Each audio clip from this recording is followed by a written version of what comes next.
Здравейте, хора! Днеска темата ни за говорене е приятелите. Това е една от най-важните части в живота ви. Аз лично имам около 3-4 истински приятеля и също имат много видове приятели. Има фалшиви приятели, има използвачи, които ви пишат или ви се обаждат, когато са в проблем, или просто искат да излезнат да пият, да пушат и вие да платите сметката или нещо от този сорт.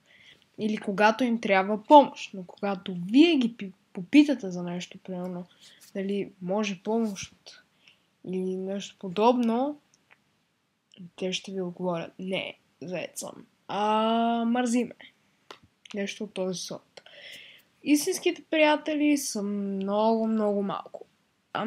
Аз лично имам, както казвам, или казах, защото не помня нали казах, но все едно, 3 или 4 истински приятеля и 2 или 3 истински приятелки един вид. Има и тия хора, където вие се опитвате да сте им истински приятели, помагате им, правите всичко за тях, но те не го оценяват. Както, примерно, няма да споменавам имена, но преди 4 години имаше едно момче, където се давеше и аз отидох и му помогнах и му спасих живота.